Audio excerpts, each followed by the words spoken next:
রাজধানীর বুকে আবারও প্রকাশ্যে রাজপথে নেমে দুঃসাহস দেখালো কার্যক্রম নিষিদ্ধ আওয়ামী লীগ।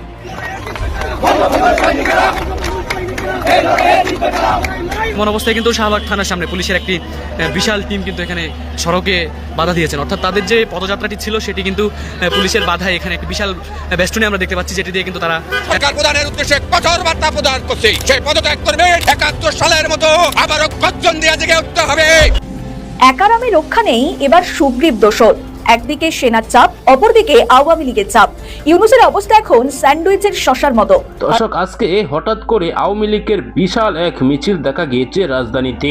তারপর পুলিশ সেখানে বাধা দিয়েছে। পুলিশ বাধা দেওয়ার সাথে সাথেই পুলিশের সাথে ব্যাপক সংঘর্ষ হয়েছে। দর্শক, সেখানকার ভিডিও ফুটেজ আপনাদেরকে দেখাবো। তার পাশাপাশি দেখতে পারবেন যে আবারও কিভাবে শেখ হাসিনাকে বাংলাদেশে আনার জন্য আওয়ামী লীগ তাণ্ডব চালাচ্ছে। দর্শক, না টেনে দেখবেন, একটি লাইক করে আমার সাথেই থাকবেন। একারামে রক্ষা নেই এবার সুগ্রীব দোসর। একদিকে সেনার চাপ, অপরদিকে আওয়ামী লীগের চাপ। ইউনূসের অবস্থা এখন স্যান্ডউইচের শসার মতো। হাসিনার দল যাতে ভোটে লড়তে না পারে তার জন্য চেষ্টা ত্রুটি রাখেনি অন্তর্বর্তী সরকার। আওয়ামী লীগের সব ধরনের কার্যকলাপের ওপর অন্তর্বর্তী সরকার নিষেধাজ্ঞা জারি করেছে। তাতেও হাসিনা বাহিনীকে দমিয়ে রাখা যাচ্ছে না। তারা এবার পথে নেমেছে। দলের নেতাকর্মীদের মুখে এখন শোনা যাচ্ছে এই স্লোগান, পথে এবার নামো সাথী, পথেই হবে পথ সেরা। লক্ষ্য একটাই, বাংলাদেশের যে কোনো মূল্যে জনগণের শাসন পুনঃপ্রতিষ্ঠা করা। আওয়ামী লীগ এবার সংসদ ভবনের সামনে মিছিল করেছে। ছোটখাটো মিছিল নয়, বেশ বড় ধরনের মিছিল। সংসদ ভবন মানেই নিরাপত্তার কড়াকড়ি। পুলিশ বাহিনী সেখানে ছিল না তা নয়, কিন্তু আওয়ামী লীগকে রক্ষার সাহস তারা দেখাতে পারেনি। একেবারে কিছু না করলেই ব্যাপারটা লজ্জাজনক জায়গায় পৌঁছে যাবে। তাই একজনকে পুলিশ গ্রেপ্তার করেছে। তেজগাঁও থানার ওসি মোবারক হোসেন বলেন, দুপুর 1:45 থেকে আওয়ামী লীগের একদল নেতাকর্মী বিজয় সরণি মেট্রো রেল স্টেশনের পাশ থেকে মিছিল করে যেখানে খামার বাড়ির দিকে চলে যায়। খবর পেয়ে পুলিশ ঘটনাস্থলে পৌঁছে মাদারীপুরের শিবচরের বাসিন্দা ছাত্রলীগের প্রাক্তন নেতা সিরাজুল ইসলামকে ব্যানার সহ আটক করে। সংসদ ভবনের সামনে আওয়ামী লীগের মিছিলে অন্তর্বর্তী সরকার রীতিমতো অস্বস্তিতে। তাই কার্যনির্বাহী প্রধানমন্ত্রী মোহাম্মদ ইউনূস তার উপদেষ্টা পরিষদের জরুরি বৈঠক ডাকেন এবং ছিলেন নজর। বৈঠকে পরিষদ বেশ কিছু সিদ্ধান্ত নিয়েছে। সিদ্ধান্তের কথায় জানিয়ে দেওয়া হয়েছে। প্রেস সচিব শফিকুল আলম বলেন, ঝটিকা মিছিলের বিষয়ে মনিটরিং জোরদার করবে সরকার। এর নেপথ্যে যারা রয়েছেন তাদের বিরুদ্ধে কঠোর আইনি ব্যবস্থা নেওয়া হবে।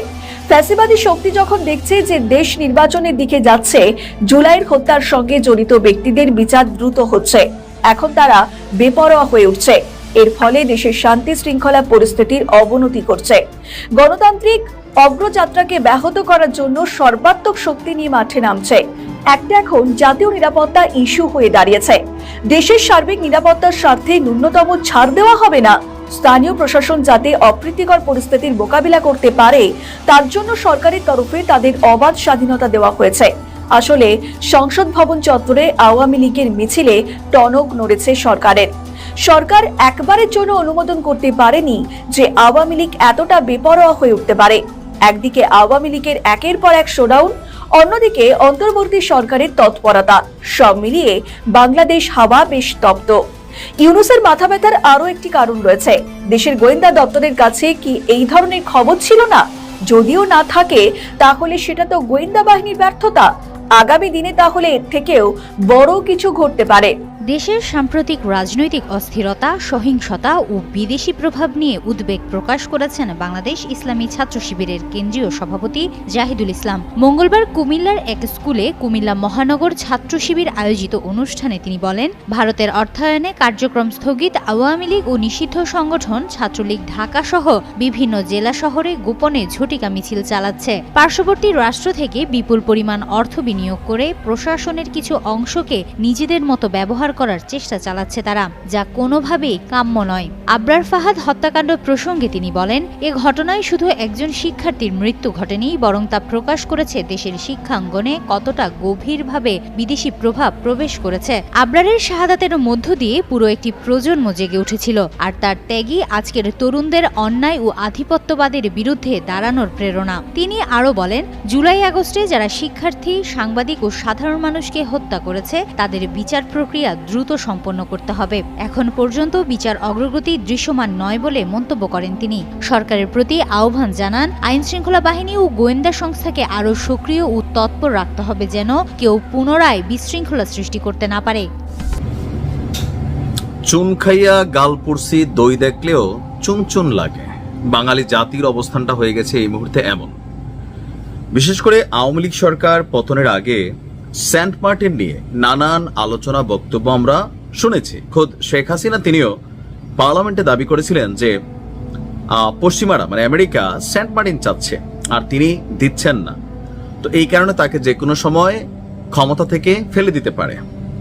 এরপর তার সরকারের পতন হলো, তখন আমরা দেখলাম যে মার্কিন ডিপ স্টেট এইখানে অনেক রকম ভূমিকা রেখেছিল, পিটার ডি হাসের নামও ছিল।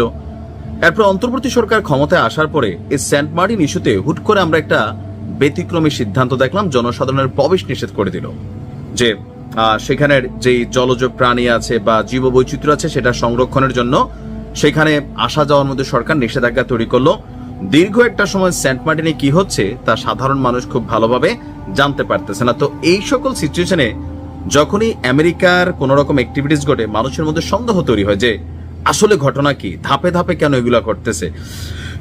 গেল কয়েকদিন আগে চট্টগ্রাম বন্দরে মার্কিন কিছু সেনারা আসছিল, তারা আসছিল এখানে একটা প্রশিক্ষণ দেওয়ার জন্য, বাট মুহূর্তের মধ্যে চাউর হয়ে গেল যে চট্টগ্রাম বন্দর আমেরিকা চাচ্ছে। এর মাঝখানে হুট করা এখন আবার যখন যুক্তরাষ্ট্রের নৌবাহিনীর একটা যুদ্ধজাহাজ ইউএসএস ফিটজেরাল্ড এইটা আপনার বাংলাদেশে এসেছে, তখন আবার কানাঘুষা। তার মানে কি সত্য সেন্ট মার্টিনে আসলে কি নজর, যুদ্ধজাহাজ কেন আসলো, তারা কি কোথাও কোনো দখলদারিত্ব করবে অথবা কোনো ইনভেস্টিগেশন করছে অথবা সামহাও অন্য কোনো চিন্তা ভাবনা আছে কিনা, এখন এই গুজবগুলা ডালপালা ছড়ায়। ইতিমধ্যে সোশ্যাল মিডিয়াতে নানান তথ্যপাত্য বা বিভিন্ন পোস্ট দেখছেন যে আমেরিকা তাদের যুদ্ধজাহাজ পাঠিয়ে দিয়েছে, টার্গেট হচ্ছে সেন্ট মার্টিনে নৌ সামরিক ঘাঁটি করা।